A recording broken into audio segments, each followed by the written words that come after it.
Welcome to today's CME. After a brief hiatus, we'll be starting with an interesting topic. We are looking at pragmatism in acute postoperative pain treatment. Our presenter is Dr. Mwiti, an anesthesiologist and pain specialist with quite extensive experience in this area. Welcome, Dr. Mwiti. Oh, thank you very much, Dr. Killian, and good evening to the attendees today. I'm happy to be here to discuss this topic and be giving this talk after such a long time for me. But I've always been listening to the talks that the society has organized, and I'm happy that the future of the profession in our country is actually very good. So today I'm going to discuss about how to optimize your pain management for your patients in the real world.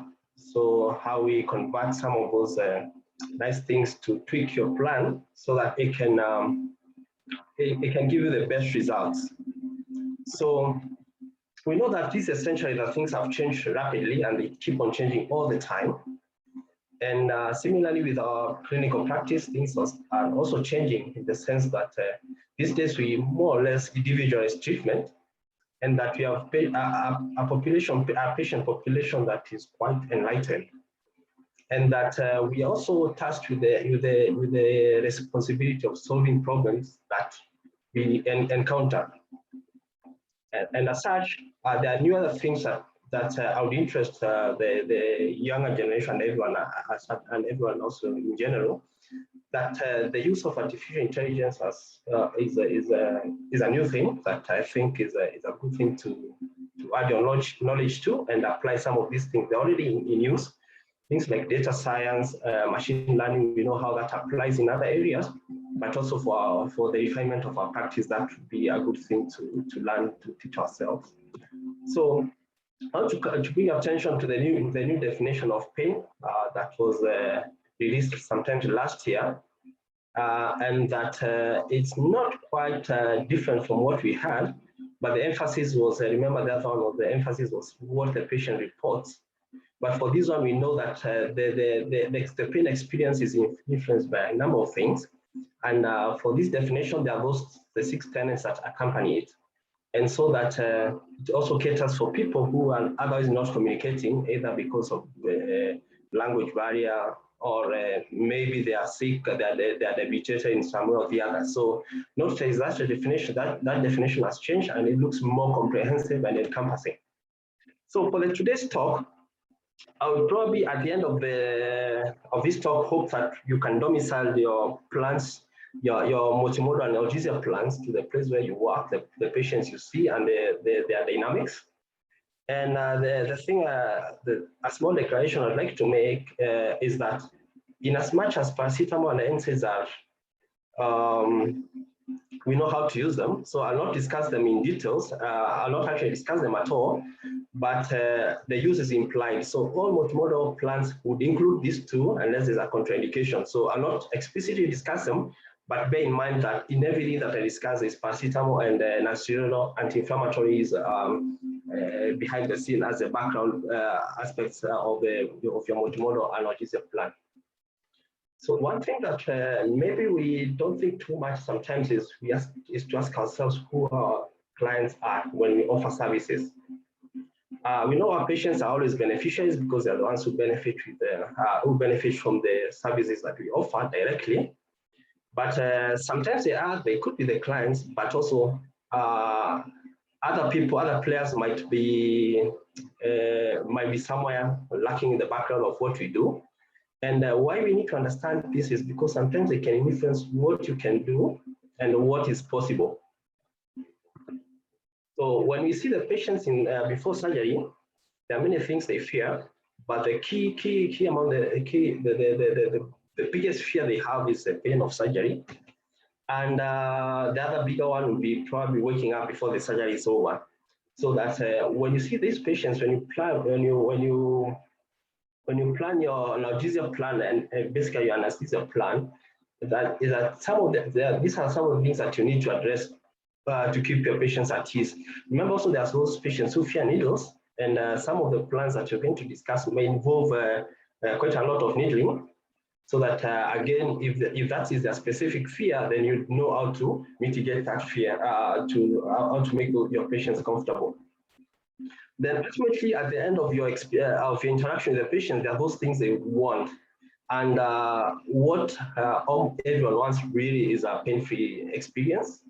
The surgery should have gone on well, and then they never felt pain. People remember the pain more than anything else that went on in their surgery journey.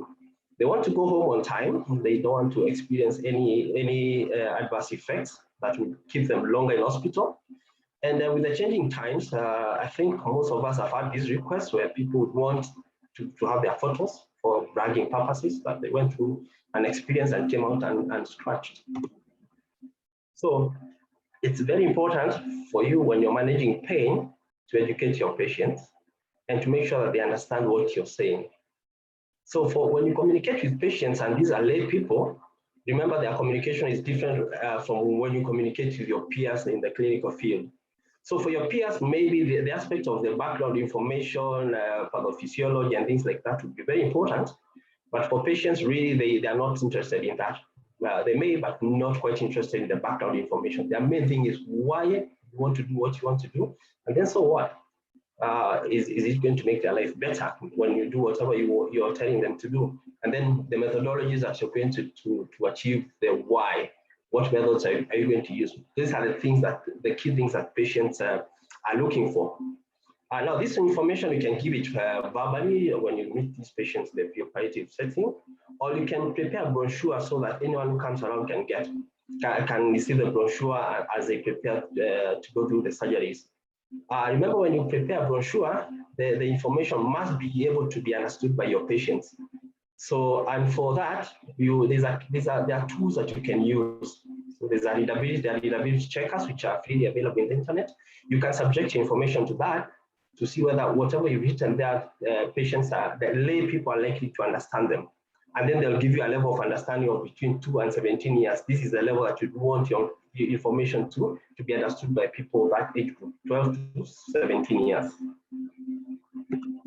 So for your plan, the goals of your plans, and this is where you start by planning what is it that you want to achieve at the end. You want to, the big thing is achieve adequate analgesia, reduce the intensity of pain. And the most important analgesia that you're looking for is that patients can be able to mobilize, patients can be able to take deep breaths, and their pain, the level of pain is acceptable. That is the dynamic analgesia. Rest analgesia might not be probably your endpoint, because if you achieve dynamic analgesia, definitely this rest analgesia will have been achieved before that. Remember, you want patients to start moving, mobilizing early, because we know the problems of immobility after surgery. And the other goal that you want to consider is that pain has its adverse effects, other than, of course, the DVT and the ETC. There are other adverse effects of undertreated or untreated pain, and you want to avoid those things like ileas, suffering and anxiety and things like that. Then also the interventions that we offer patients, they also have adverse effects. So remember, whatever you choose, to bear in mind what kind of patients that you have, and then you mitigate and manage those adverse effects of therapies. And then the other big goal for you would be, for us, sorry, would be to prevent a chronification of pain. And we know that the intensity, the chronification of pain is in a big way influenced by intensity of pain on the first day of surgery. So this should form most of your goals for your multimodal analgesia plans. So the multimodal analgesia plan, if I take you back again to what happens, is that we'd like to use various interventions in a synergistic way, not quite additive, in a synergistic way, where the effect will be more than additional. And to maximize that synergy, you must consider a few things. First of all, you must ask yourself, who is your patient? Who is the patient ahead of you? What are the factors that might be for a certain modes of therapies, and what might prevent you from carrying out certain a number of therapies. Think of comorbidities, think of patients with certain allergies, think of patients with maybe coagulation disorders, etc. And then when you see the patient, you must also, and this is very obvious, ask yourself what will happen in the sense that what will happen in the sense of how much intensity of pain is likely to be experienced by a certain intervention. If you think of total knee replacement, that would be quite painful as opposed to probably maybe a thyroidectomy may not be as painful as the total knee replacement. And this, so that again you can see how many types of therapies you'd like to consider. Then with that, then you'd also want to know what is available in your facility, in your setup, what is available to you. And remember, not all that is available to use is possible for you to use, just again because of the patient factors. Some of the therapies that you're going to choose, they have a strong evidence basis. They are both ones which might not have that strong evidence basis. So consider what you're doing in terms of what has been reported in terms of the outcomes, adverse effects, and things like that. Always plan a de-escalation plan, because especially if your plan involves opioids, we know the pain trajectory is higher at the beginning of in the first 2 days of surgery, and then the acute pain tends to dissipate. And so this would be a good point, maybe after 2 days, to de-escalate from the opioids. The other aspect of why you don't want to have a de-escalation plan is that if the pain is still intense after the period you thought that maybe the intensity should be reducing, then you should be asking yourself what else could be happening. And either a complication is arising, or maybe the pain, the type of pain you're treating there's a second type of pain that you're not treating, and more often than not would be an acute nociceptive kind of pain. You can use data-driven decisions, and what I mean by this is you collect data from your practice over time and then feed back to your practice ecosystem. This is different from the evidence here, though you can use this data to generate this to generate evidence that you can share, generate knowledge that you can share. So this one is mainly to perfect your practice, so that you know that if you have a certain kind of patient in front of you and you've had them before, presenting in a certain way, then they are likely to behave in a similar way to the rest. And this one can amplify and make your plans really good. Now, remember, opioids are very good we know they are very good for acute pain, severe acute pain. They are used for analgesics, and so they have caveat to their use in terms of their safety. So we say there's a cost associated to using opioids, and that cost comes from the adverse effect that can arise from the opioids. We know that these adverse effects are predictable, and so other than, of course, the psychological dependence, which is addiction, the rest are quite predictable, and you can do something, you can mitigate against those adverse effects. Monitoring would be very important, especially in the wards. Tell the people taking care of the patients in the wards, that's the nurses, what to look out for.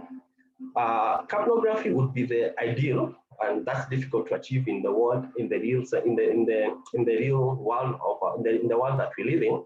So we can use the surrogate monitoring, and that is increasing sedation. So ask the nurses who are these patients postoperatively whether they are noticing a pattern of increasing sedation, and this one catches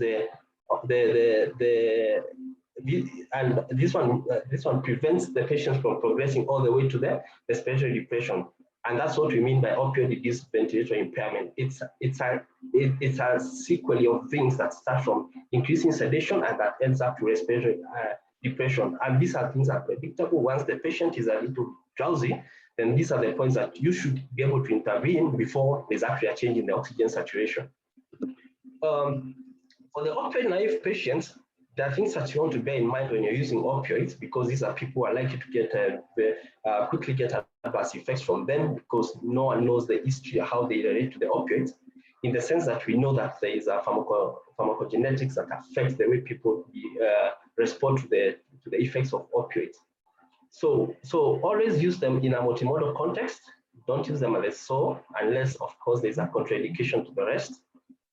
Usually this would happen in patients, the critically ill patients, where the only option for you would be an opioid. Start low, always start low with opioids for patients who don't know where their level of responsiveness is. And what we say, with especially the pure agonists, is that there's no standard dosing. So you don't know at what level the patient will have analgesia before progressing to the adverse effects. Always document the monitoring requirement, and this one makes the use safe and comforting for you even when you're not around. So write down what you want the people to monitor in the wards thereafter after you handed over the patient. Preempt the adverse effects that we know that are likely to happen. You can prescribe an antiemetic, you can give laxative to prevent the nausea or the constipation from the opiates. When you don't need the opiates, please stop as early as possible. And that's why you're saying by probably second day thereafter, you may not need the opiate that much. Now, one thing I want to bring to your attention is I've seen there's an increase in the use of sustained release formulations in the acute preoperative setting. And this is not good practice, especially for opioid naive patients, and especially if you're using the patches. I'll explain to you why. If you see, the commonest user patch in our setting today is the durogesic fentanyl patch, which has 50 micrograms per hour, which reduces 50 micrograms per hour of fentanyl. So what we know is what is not fairly obvious is how much fentanyl is in that patch, in that single patch, and the total would be 8.4 grams. And if you put it in the context, if one fentanyl vial that we use in theater is 100 micrograms, then you see you have 80 vials in this single patch. And the problem with this is that if you hit this patch a little bit, either the patient is febrile, or maybe they have showered or covered the patch, then they can get a very, very big dose, and this can cause a lot of problems in opioid naive patients. Again, look even at the small patches, they still have quite a lot of fentanyl in them. Then the other thing is also that we need a proper way of disposal of these patches. Remember, they're only used for 3 days. So if you calculate that for 3 days, with this, you'll have used only 2.4 grams. So you still have a lot of fentanyl in that patch. And some people know how to extract this from the illicit users, they know how to extract this, and this can be a problem in the society. So for the patches, reserve them for patients who've used an equivalent of 60 milligrams of morphine per day for the last 1 week. And then you start at a very small patch of 25 micrograms per hour. For the patients for the patients with other things that might affect the response, things like respiratory disorders, patients with renal and hepatic dysfunction, you might need to lower the doses, or even sometimes avoid. It will be best to avoid the opiates at all. Patients with altered consciousness, here I've put an asterisk because it might be the only thing that you need, but also there might be the aspect of monitoring the level of consciousness. So you need to weigh the balance between adequate analgesia and then the monitoring for the disease progression, if that is one of the patients, the endpoints of management of such patients. Patients with sedatives, especially benzodiazepines, the side effects profile is additive. So be careful about patients on other sedatives and then for prescription of opioid therapy. Patients with anticonvulsants, remember they can, some of the anticonvulsants are enzyme inducers. So a patient might have a very, very quick response. And so, of course, with the rise of adverse effects, remember the adverse effects of opioids are almost in a hierarchy. It starts with analgesia first, you get analgesia before you get things like opioid-induced ventilatory impairment. So the people with anticonvulsants, they can get to that very quickly on very small doses just because of enzyme induction. And then the paradox with that, again, the metabolism can be very quickly, so that you can have a very, very short-term duration of action. Again, in these patients who have very quick, very, very strong response to these opioids. For the patients who have used opioids before, you must determine what kind of exposure that one is, whether they use it for treatment of cancer pain or any other medical indication, or if they are using it, they are using the opioids. And why you need to know that is so that you can know what background doses they are using. So the illicit users, most likely you may not know the amount of morphine equivalent they use, and also the fact that they may be abusing something else other than the opioids. Your requirements for acute postoperative pain will be massive, will be huge, just because you have to meet their background requirements so that they don't go into opioid withdrawal because of the physiologic dependence, and also to take care of the acute pain requirements. So, so here, this is a time that when you can vary your plan to include, of course, things like what we'll discuss ahead, like regional analgesia, other forms of multimodal therapies, and also ketamine is quite useful for these patients. Ketamine infusion will mitigate against the effects of opioid tolerance and actually help with the management of acute pain. Now, this is not the time to, if the patient is not willing to, it's not the time to interest them into stopping their opioid use. So that's reserved for another time. Once the acute painful episodes are over, maybe you can interest them to consider stopping the use of opioids. Remember, in as much as they are using, they're exposed before, still respiratory depression and arrest can occur because of these huge doses. So they're not immune to the opioid-induced ventilation impairment. Opioid rotation is something that you can take advantage of, because we know that the cross tolerance between various opioids is not complete, so that if a patient is tolerant to morphine, maybe you can change them to oxycodone, and you may be able to actually even reduce the doses that are required to achieve adequate analgesia. Now, nephropam is a drug that I use quite frequently, and because someone will talk about this one later, maybe what you would want to ask yourself is it an alternative to the opioids, or could it be part of a multimodal plan that includes the opioids? What will be the unique benefits of this, and are there any precautions that we need to take when you're using nephropam? So for this one, I think I'll leave to the discussant at the end to tell us more about nephropam. Now, dexamethasone looks like something that of a water drug in anesthesia because of the things that it can achieve. And one of those things is analgesia. And we know that very high doses, single high dose of 0.1 to 0.2 milligrams per kilo, that gives you that offers, that makes your analgesia plan better. So this is something that you can utilize. Other than analgesia in general, we know that dexamethasone can prolong the duration of your regional techniques, either through the systemic dose that has been given, or when you add them in the perineural, in the rock anesthetic solution that you have, either perineurally or epidurally, they have that effect of prolonging the block. Now, the state of evidence is not as strong as we would wish to, and this is the point probably would encourage you as people who practice in this part of the world probably to generate this evidence. I've seen a paper from Ethiopia, and they looked at the post-cesarean section pain and addition of 0.1 milligrams per kilo of dexamethasone, and that showed some good benefits in terms of total opioid consumption for those patients that received the dexamethasone. Now, the main concern has also been the adverse effects profile of dexamethasone at this high dose. And it has been shown to be quite, relatively safe. And even in the diabetics, where what we see more of a mild hyperglycemia, and so probably something that you want to include as you make your plans better, you can include dexamethasone in your multimodal plans. Ketamine analgesia, again, we know the utility of ketamine anesthesia and the many things that you can use ketamine for.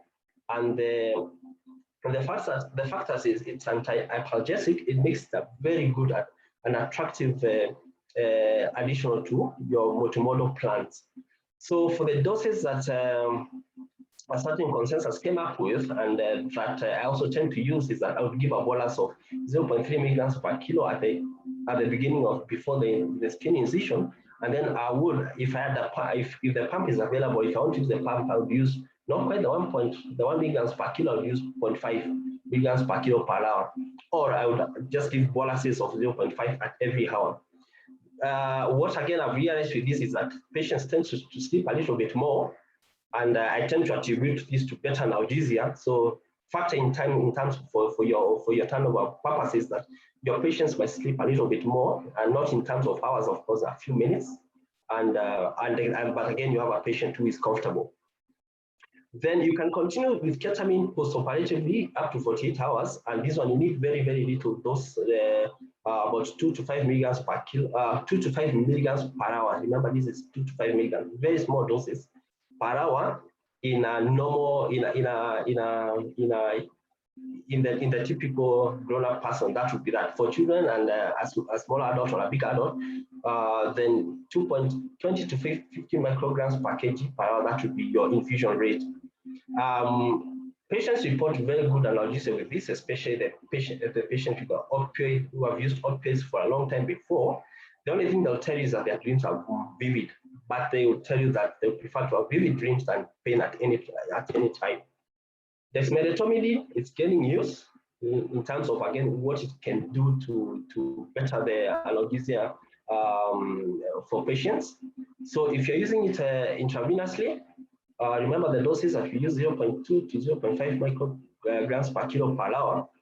And then you can also use it as an additive to your blocks, to the local anesthetic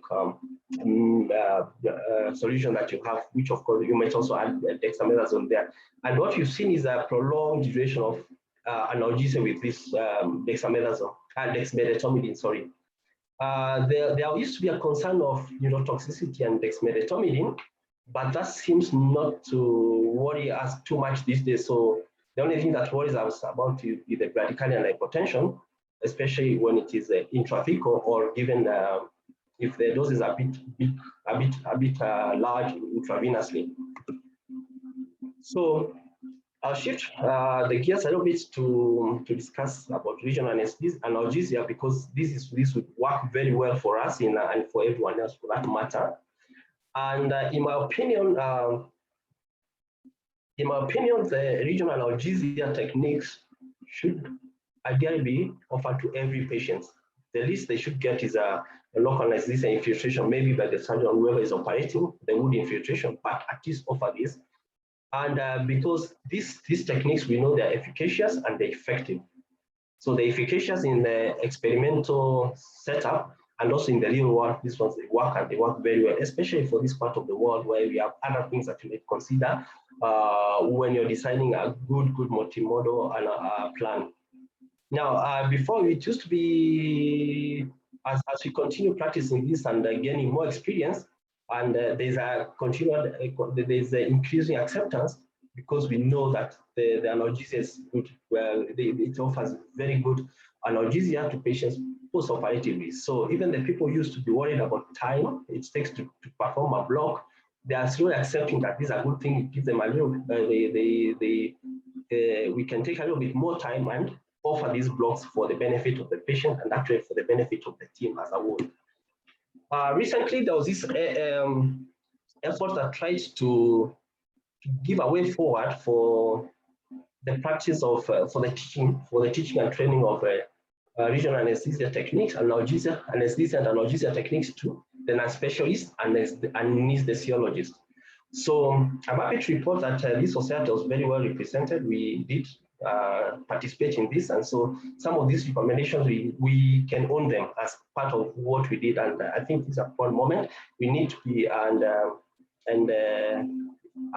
whatever is in this article is very good, and you can use it for your training purposes when you train other anesthesiologists under you. So for the lymph blocks, we know that these are things that you must have in your toolkit of your practice. And there are very many that you can perform either as a plexus blocks or the nerve blocks or even some plain blocks. So for the orthopedic procedures or any other procedures, please offer the patients this. And when you're performing these blocks to the lower limbs, the question that has always been in the thoughts of everyone is how do this affect eye ambulation? So if especially the nerve, the femoral blocks and the quadratus weakness, this can impair eye mobilization if that is your endpoint. Or if you perform them, you must remind the people that those muscles might be weak so that they can take care when they're ambulating, trying to ambulate the patients. Tourniquet pain can be very, very difficult to control with purely peripheral blocks from my experience. And so sometimes you might need to, especially if the lower limb, you might need to add the spinal anesthesia, which will, of course, make things better.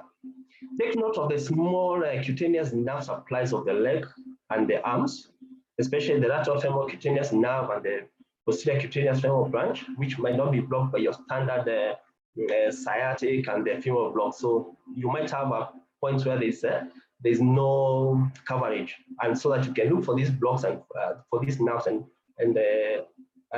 block them separately.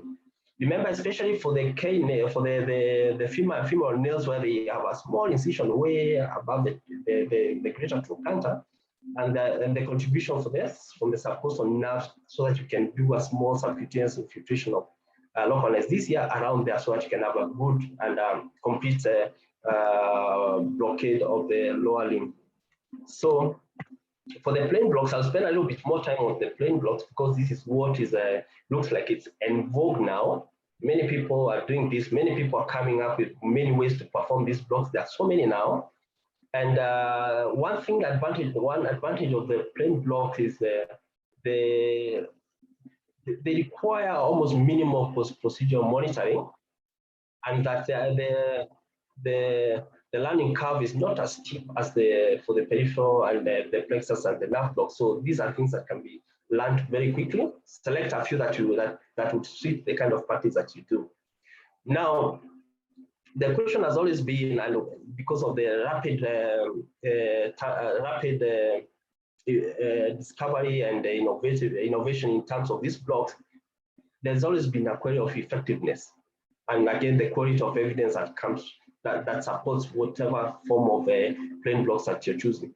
But remember, in as much as most of them will require an ultrasound, you may be in a situation where an ultrasound machine is not available, and there are some plain blocks that can be performed without the ultrasound machine.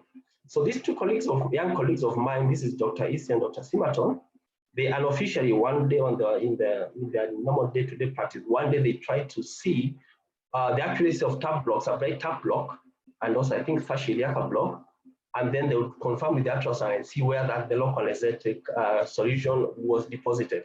And they found that it's quite, if you use a blunt needle, then it's quite, the success rate of blind techniques would be something to consider. So you can do that, but remember the needle has to be blunt so that you can appreciate the resistance as you go through the fascials, do the body fascias that would be of interest to you. So the pops, to appreciate the pops. So remember, the fascial systems are not just plain things that are in between muscles or anything. They might be complex in terms of what else could be inside their blood vessels. Could there be adipose tissue? Could there be nerves? Of course, we know the nerves are there, and those would be of interest to us. So again, huge volumes that we use for plain blocks. Always remember the local anesthesia and last local anesthetic toxicity local anesthesia systemic toxicity can occur. Do the needful, do the safety checks before and as you inject, and make sure that you don't get to this, because these are a bad state of affairs to get into.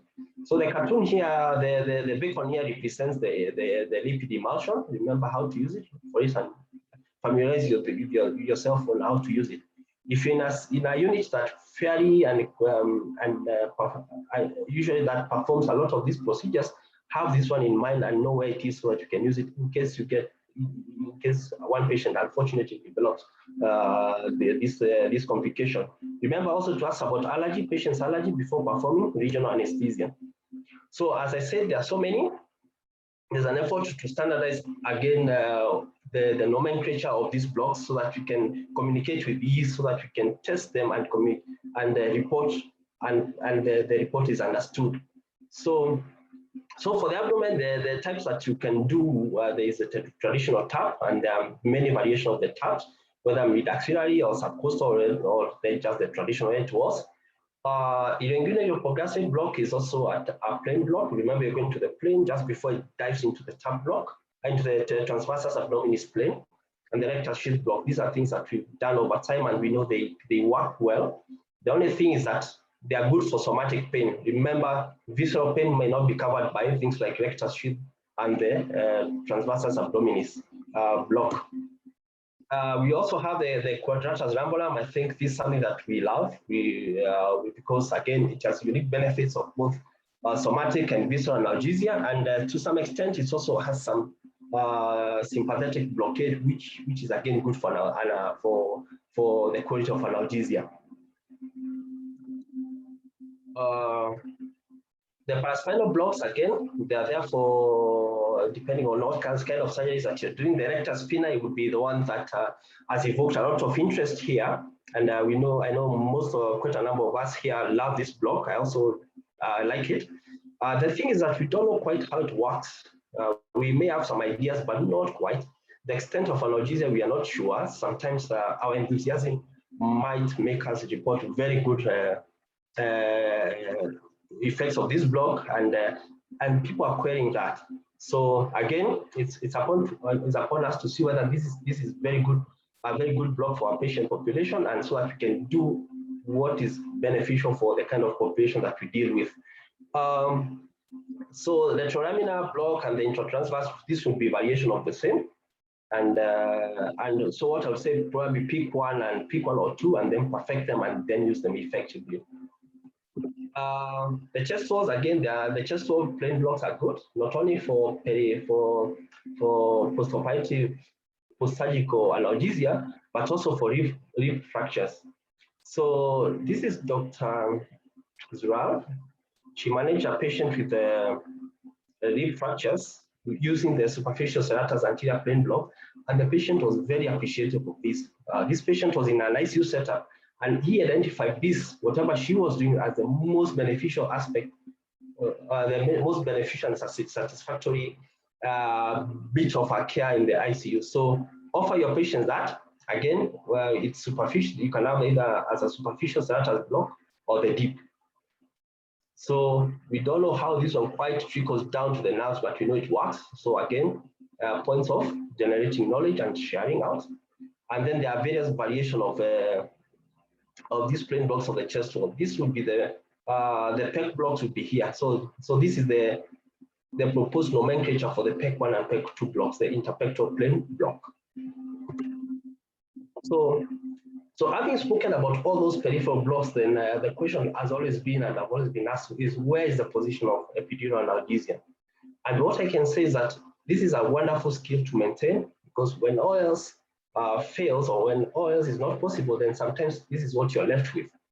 And the advantage of epidural analgesia is that it has proven mechanism. We know it works, and we know that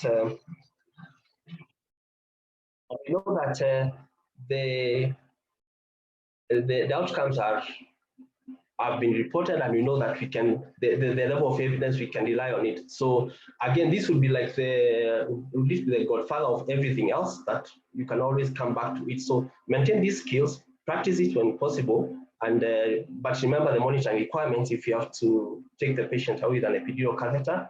And again, the problem has always been, especially in work, the dislodgement of the catheter. So keep hold on to epidural. Don't discard it yet from your ammunition. So again, now to bring it down to the wire is that you may do all those things. Remember, all the things I've mentioned, they cover the background analgesia very well. But again, at the level of your practice prop, you would want to make some fine adjustments so that you can foolproof your analgesia plan. So remember that you might have breakthrough pain, either because of end of dose failure of whatever intervention you've done, or because the patient has moved, or maybe there's an intervention like dressing that has to be carried out, or just it's an incidental finding that there's more pain, a severe episode of pain. So again, this applies to the recovery room and the post-anesthesia care room. So if patient has a severe episode of pain, in spite of you instituting other mechanisms, or maybe as you wait for other mechanisms, you can offer them this. And this is the utility again of opioids here, the pure agonists, the strong ones. And you can offer them at small doses again, titrate them to analgesia, and then monitor them appropriately, monitor the effects appropriately. So I put asterisks on fentanyl, because fentanyl, it's for us who practice anesthesia, we don't fear this one, but for the other people who might be the consumers of these, I mean the people who might be writing these instructions to, they may not know that fentanyl is quite potent and what to look out for, or they might give it so quickly that they just want to give it. So, so fentanyl, in my opinion, this doesn't have to be opinion, is that I'll reserve it for people like us. Ketamine, again, very good alternative.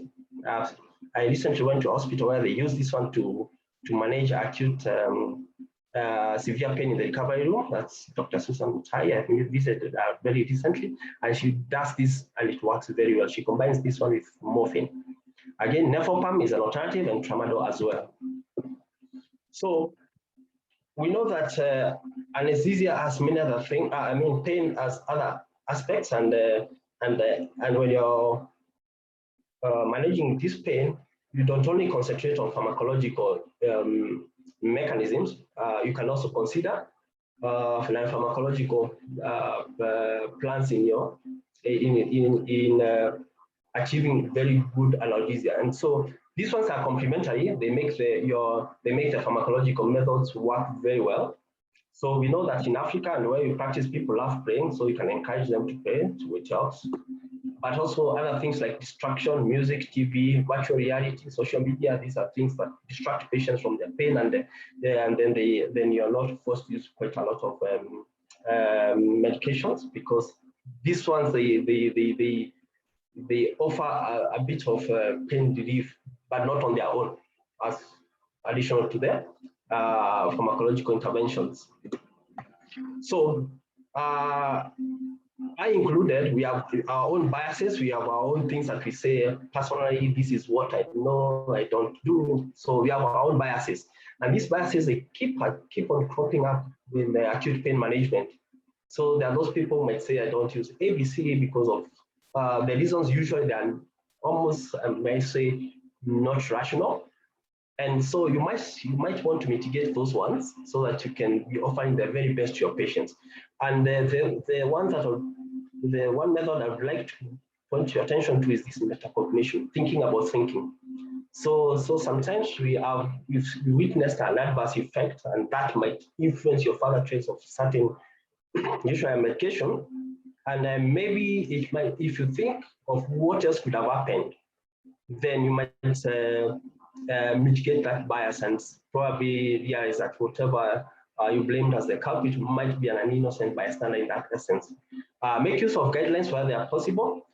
Again, following up patients keenly helps in further as you perfect your skills, as you perfect your practice, and as you perfect as you fine-tune your the care you give to your patients for pain management. So that finally, as I come to an end, when you formulate an analgesia plan, this is what you'd expect to see.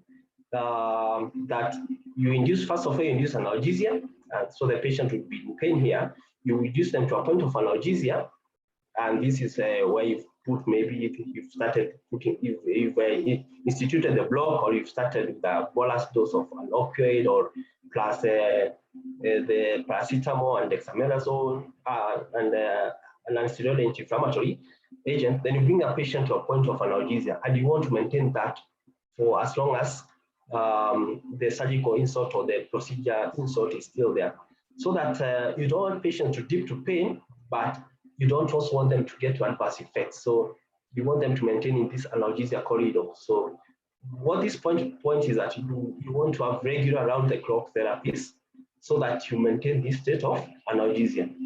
And so I hope I've communicated something with you, and I'll stop there and hand over the meeting to Killian. And thank you for your time. Thank you very much, Dr. Mwiti, for that informative presentation. I think from this point, we'll aim to maximize the synergy between the patient, provider, and what is available. I think we've gotten that point quite clearly. At this juncture, I'd like to welcome Harleys Limited, Mrs. Chalaka Joshi. who will give us a short presentation on Good evening, ladies and gentlemen, the fellow doctors. It was a very interesting session with Dr. Mwiti. Thank you so much, Dr. Timothy Motto. I think I shall proceed with my presentations uploading here.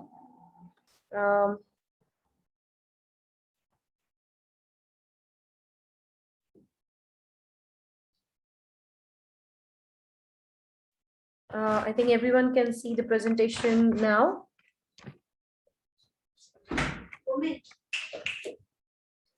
Now, can we all see the presentation? yeah, presentation is visible. Yes. So, moving on, my introduction as I'm the product manager. My name is Shalaka Joshi. As today briefing you on the Acupan, that is nephropam. Nephropam is the active ingredient and the brand name is Acupan.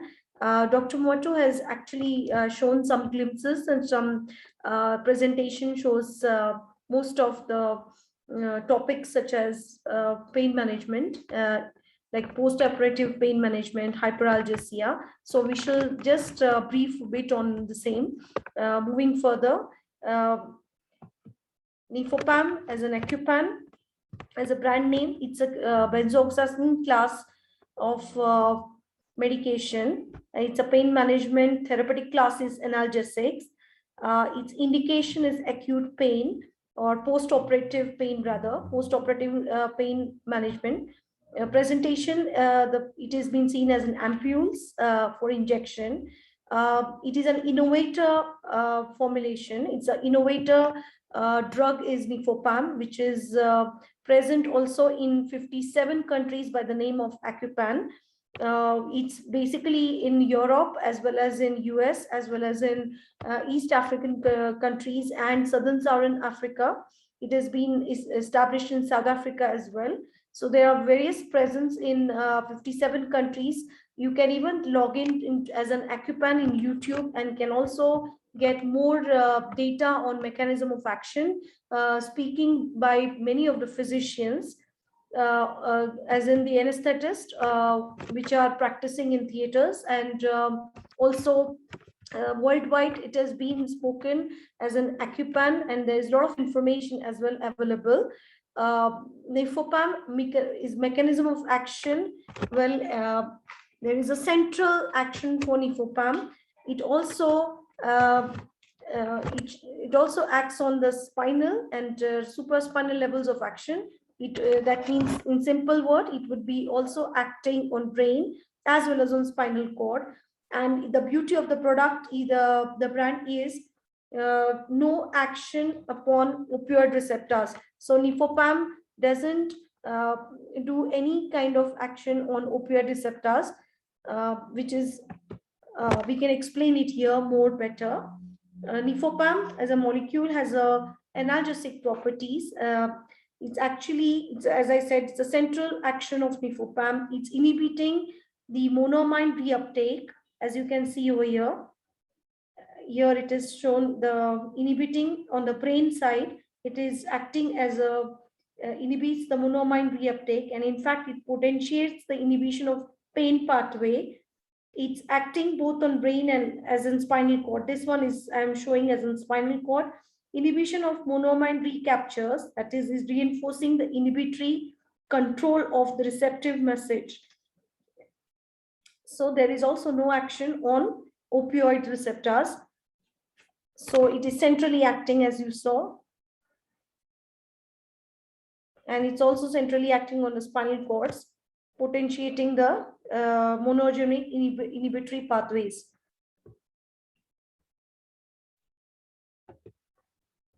As we said that cetrons, it doesn't compromise. So ondansetron does not attenuate the analgesic efficacy of nephropam.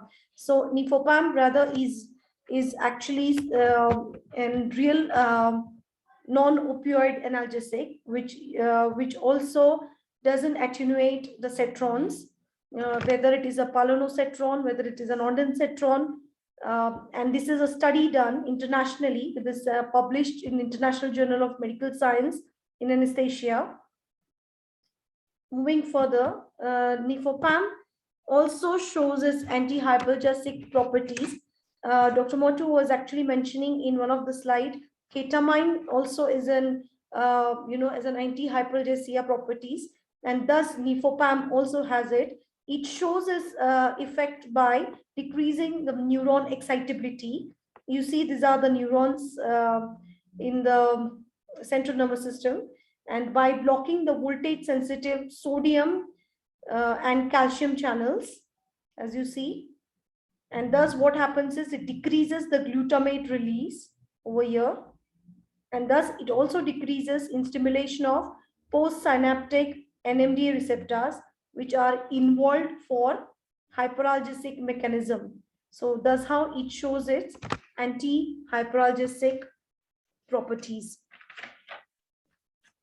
Hyperalgesia, in simple terms, we can also say as it is also as an in a simple terms, we can say that it increase sensitivity to feeling pain and an extreme response to pain. So thus nephropam shows its anti-hyperalgesic property. Nephropam also has another parameter, which is very important factor, that it also covers anti-shivering properties. There is a study done here for some of the healthy volunteers. And as you see over here, nephropam is almost after even introducing post-surgery or even intraoperatively for 1 hour before the surgery ends. After effect of nephropam is it doesn't gives a shivering, and then the sweating is not seen. Dose dependent reduction of shivering threshold you can see over here at 37 degrees Celsius. So it shows its anti-shivering properties here, and the study was done in 2004 against the placebo. So it shows anti-shivering properties. We can also have one slide here which shows that nephropam is a leader at you see it's as on shivering scale, and it shows the anti-shivering properties rather than other molecules such as tramadol, granisetron, there is ketamine, there is fentanyl. As we see here, there are meta-analysis, that means there are multi-analysis done from 2012, 2006, and so on, 2016 as well. And it shows nephropam has anti-shivering property, and it's leader in as an analgesia, giving anti-shivering properties. Nephropam, this actually is a very good slide which actually elaborates the sparing effects of morphine. So as you see, there are various studies. The first column has been shown as McClintock 1988. The study is done. Dumanor is also another study done in 2003. Then there is MIMO study in 2001 and Tramoni study in 2003. These are various studies which shows in abdominal, ortho-abdominal surgeries or liver resection or liver, we can see as administration of nephropam as an first study shows in abdominal surgery as it was given IM as basically 4 times, so in 24 hours. And such a abdominal surgery is also a very painful surgery, and thus if nephropam was given on the first initial as a first pain management, then after that the nephropam was stopped, and then we see the opioid sparing effect was 30%. So these are such a way, these are the various studies where it is shown that the opioid sparing effect was seen, and there was no requirement of much of morphine or oxycodone or such kind of opioids, where when nephropam shows the equal amount of efficacy and thus the opioid-sparing effect can be seen in various surgeries. Thus how it shows that nephropam is very efficacious, highly potential in management of pain, as equal efficacy as morphine, but in a non-opioid form. Next slide, it's actually making us understand on multimodal. Nephropam, it works in synergism, and there are a lot of studies or references given downstairs, as you see, and there are various studies done that it's when it is, nephropam also acts as an alone sole in pain management, but when it is combined with analgesia, the NSAIDs, analgesics like NSAIDs or preferably ketoprofen or ketorolac or paracetamol or any other, it shows higher intensity to pain management. That's why it is preferred as multimodal, and it shows as much intensified synergism with multimodal analgesia. So in terms of intensity of pain, where there is severe pain, or there is moderate pain, or there is mild pain, if we can manage on ortho surgery, such as the total hip replacement, or even abdominal surgery, or even hysterectomy, we can actually prefer much pain control with multimodal as nephropam or plus paracetamol. It will give a very, very highly synergistic effect, and thus much usage of NSAIDs or much usage of other drugs is it will limit it, so that there will be a proper usage of analgesia, and also limits the more usage of medications. And also it also on the severe pain, as you can see, it is very well managed with if there is a severe pain, it's also managed with morphine, fentanyl, oxycodone, remifentanil, and it has been studies given that it also suits with, for severe pain, you can use nephropam along for morphine as well as other opioid analgesics. In moderate to mild pain, you can also use for NSAIDs with ketoprofen and paracetamol.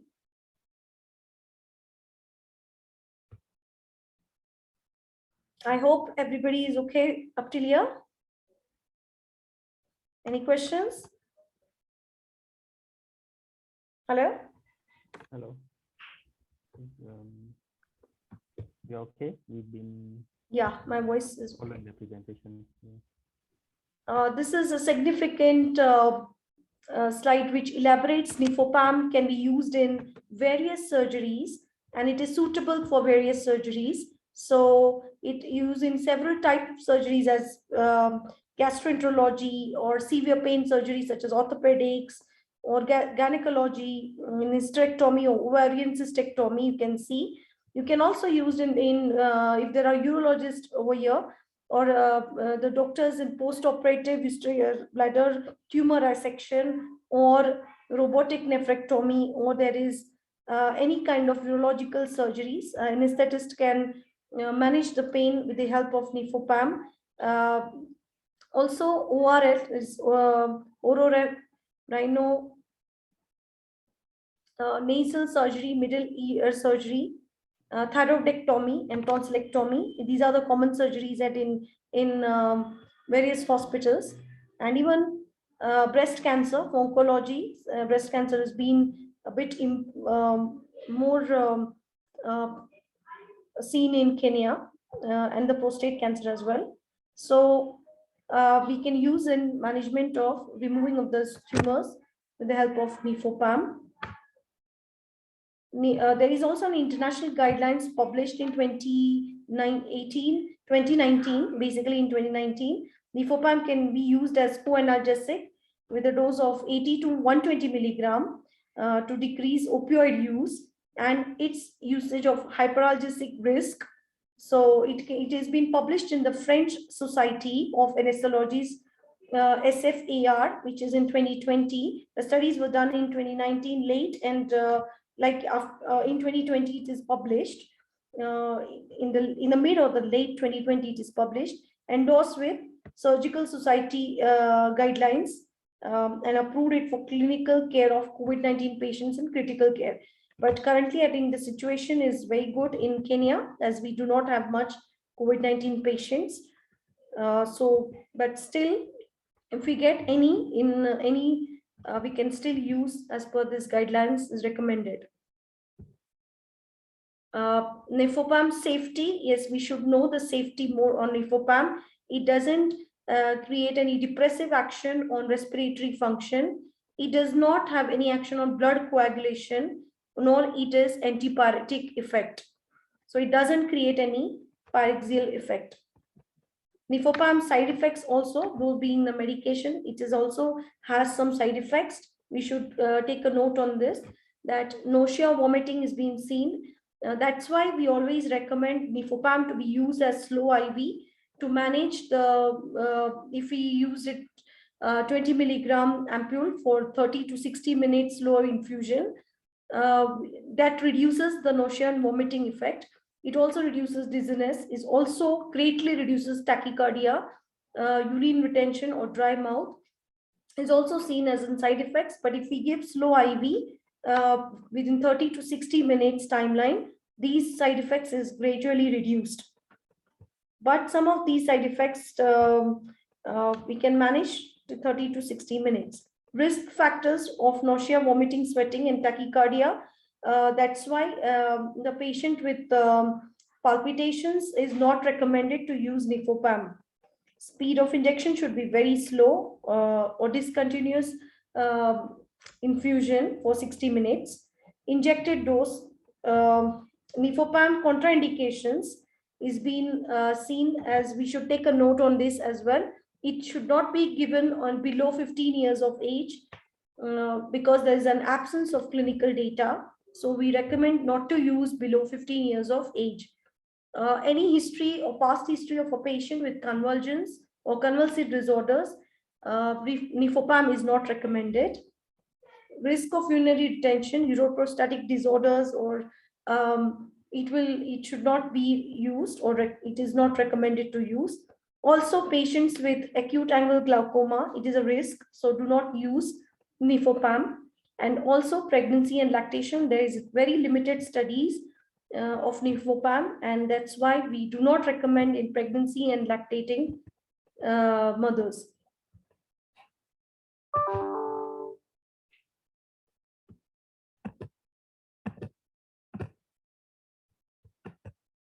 Nephropam precautions for use.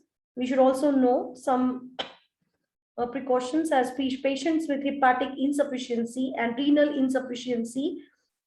We should monitor the dosage of nephropam. Elderly patient, because of urinary elimination of active, any urinary insufficiency they have, the dosage should be titrated to 40 or 60 till 80, and then titrated and seen. Necessity is to adapt the posology, and our anesthesiologist will recommend and titrate the dosage. Nephropam's dosage, as we see over here, it's per operative administration. 1 ampule for 30 to 60 minutes. Very slow IV should be given. Post-operative settings, it's slow IV every 4 hours. Recommended dose up till 80 milligram to 120 milligrams within 24 hours. Then large volumes or slow IV, you can also use with paracetamol IV, which is 100 ml. And it can be worked in synergism every 8 hours. Intramuscular as an OPD or outpatient, if somebody is having pain management to control the pain and to manage the pain, we can use as an OPD setup in intramuscular deep IM every 6 hours. And once if it is given, then it can be also given with 1 gram paracetamol oral tablet. So this is the describes the posology. The recommended dose starts with 20 milligram and continues up till 120 milligram, 80 to 120 milligram, depending on the intensity of pain. 20 milligram every 4 hours.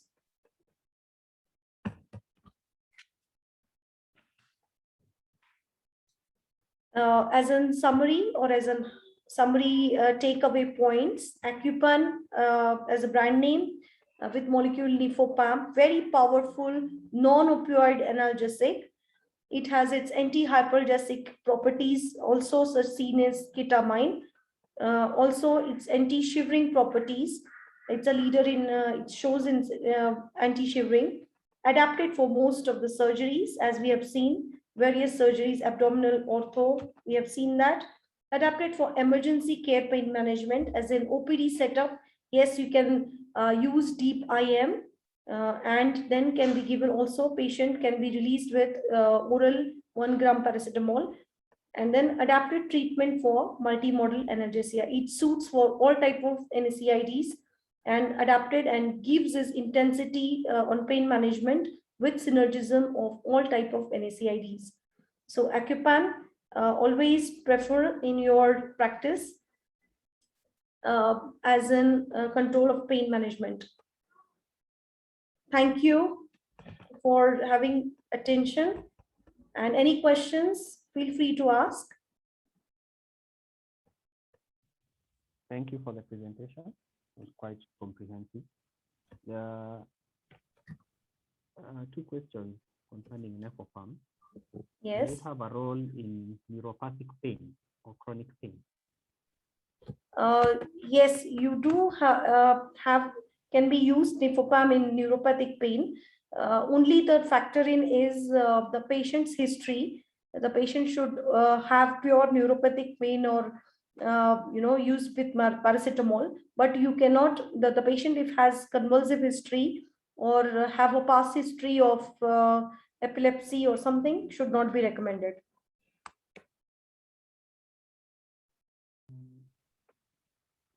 The other question is, can it be used in patients who are in shock? Sorry, can you repeat? Can it be used in patients who are in shock? Patients for? In shock. Like in shock. Dynamic component. Yeah. It can be used. It doesn't create any side effect. It has a lot of control on parameters. So we can say that it can be used patients on as in shock or to have anaphylactic action. Also, it can be used as Accupan can be used. Okay. Okay. Thank you. Thank you. Further questions, any? No, I think the other questions we'll discuss with Dr. Mwiti. Sorry? The rest of the Q&A will be with Dr. Mwiti. Thank you. Yes, thank you, Dr. Mato. It was very interesting session, and we have seen the benefits of nephropam. It's a presentation of 2 ml ampules ready to use.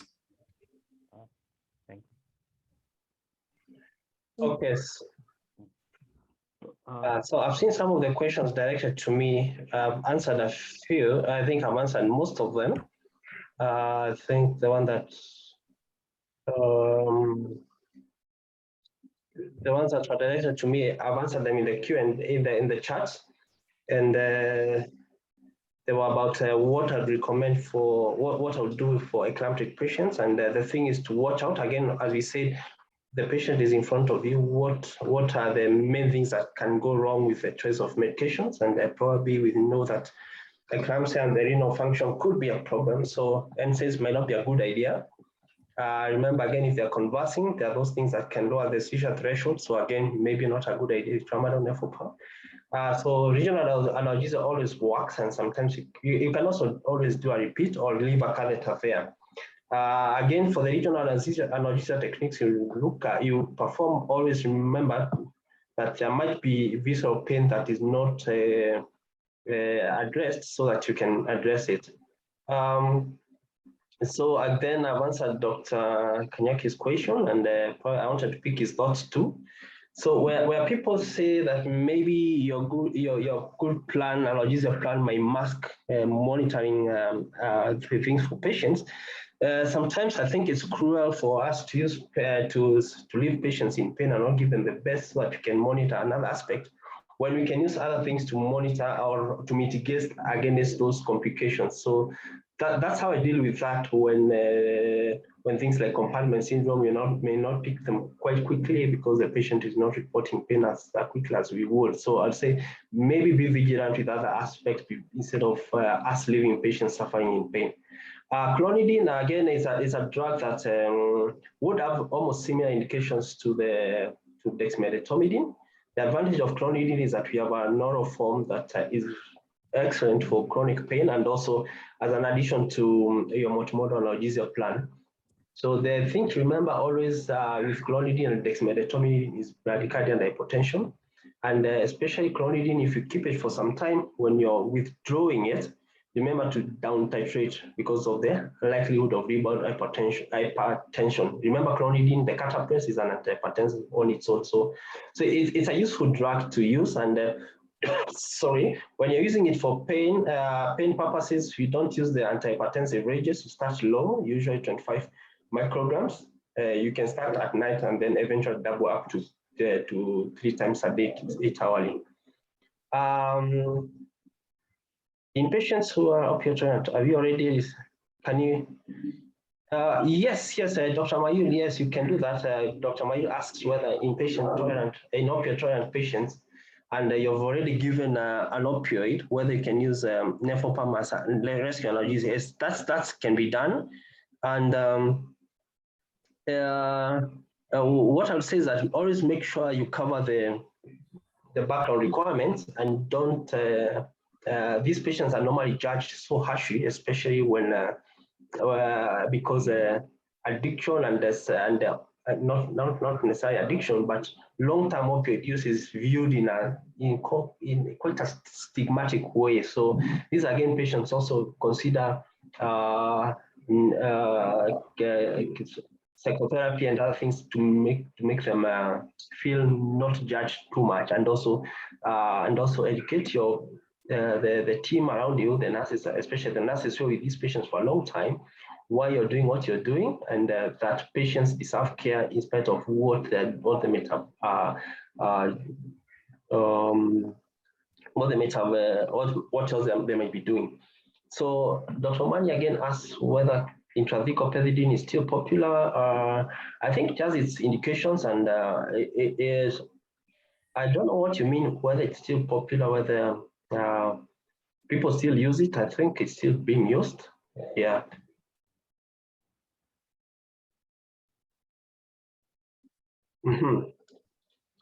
So Dr. Choko asks about pre-medication and preemptive analgesia, gabapentinoids and such. So what we advocate these days is remember there was that pull and push about preemptive analgesia. When do we start? When is it necessary to start? But what you're saying with the multimodal analgesia, the message is that this is preventive analgesia. And what we mean preventive is really you're preventing central sensitization of undertreated pain. So we say it doesn't matter when you begin, but what matters is that begin, and when you begin, cover it to sufficient extent that even in the postoperative period, patients are not experiencing severe pain. So remember again, when we do most of the blocks we do are actually preemptive. We do before surgery, so it's just before the surgical incision. So you can look at it in that concern. Gabapentinoids, again, they have their own, especially the surgeries where we know they have a problem. There's a problem of postoperative, persistent postoperative pain. These are some things you can include, and in surgeries that induce severe pain, like total knee replacement. Again, we've always struggled with the issue of evidence, and we know how, as you, Dr. Choko, you might know that how painful it is to conduct pain studies because of the confounders, the biases, and many other things that that when you're trying to dissect that evidence. So if I told you what I do, which could be my cognitive bias, would be for things like breast surgeries, I would include a gabapentinoid. I preferably use pregabalin for that matter. My take of tramadol infusion, I think is good. And this would be the good way to give tramadol, is that we don't give it as a quick bolus, because that's when you have the problem with nausea and vomiting. Tramadol, the other advantage of tramadol, just like nephropam, is that it has good effects against especially acute neuropathic pain. So I agree with the outcomes. The only thing with tramadol infusion is again, if you say, let's say 1 milligram per kilo, and then it runs over 6 hours, and we know that tramadol dosing requirement is every 6 hourly, not TID or BD as not every 8 hourly or 12 hourly as we commonly see for common patients, and unless patient has renal failure, then you can space it out to 12 hourly. But again, the infusion rate has to make sense with building up therapeutic in a good therapeutic plasma concentration. Yes, Dr. Olang has jumped in terms of the intrathecal pethidine, and I think that answers Dr. Mali very well. And thank you, Dr. Olang, for that.